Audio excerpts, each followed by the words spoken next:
અમરેલી કોસાડ આવાસમાં મોડી રાત્રે પોલીસનું કોમ્બિંગ. અમરેલી, ઉત્તરાણ, જહાંગીરપુરા, રાંદેર અને અડાજણ પોલીસ સ્ટેશનનો સ્ટાફ જોડાયો હતો. કોસાડ આવાસમાં H1 અને H2 બિલ્ડિંગ એરિયામાં કોમ્બિંગ. 6 જેટલી ટીમો દ્વારા કોમ્બિંગ હાથ ધરાયું. હિસ્ટ્રી શીટર, ટપોરી, માથાભારે શખ્સોના ત્યાં તપાસ કરાઈ. કેટલાક ઇસમો પાસેથી ઘાતક હથિયારો કબજે કરાયા.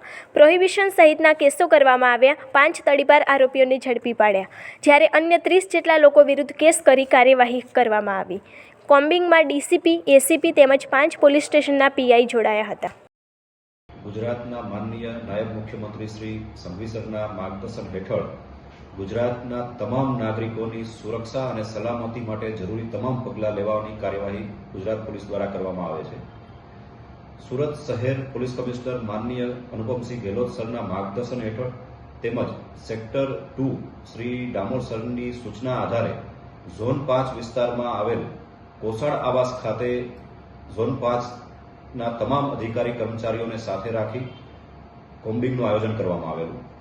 આ કોમ્બિંગ દરમિયાન ઝોન 5ના 100થી વધુ પોલીસ કર્મચારી અને અધિકારીઓએ ભાગ લીધેલો.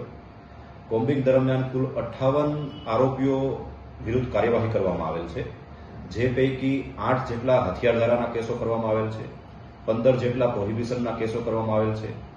આ ઉપરાંત ભૂતકાળમાં તડીપાર કરેલા 5 ઇસમો મળી આવતા તેઓ વિરુદ્ધ 142 જીપી એક્ટ હેઠળ કાયદેસર કાર્યવાહી કરેલ છે. આ પ્રકારની કામગીરી હંમેશા ચાલુ રાખવામાં આવશે.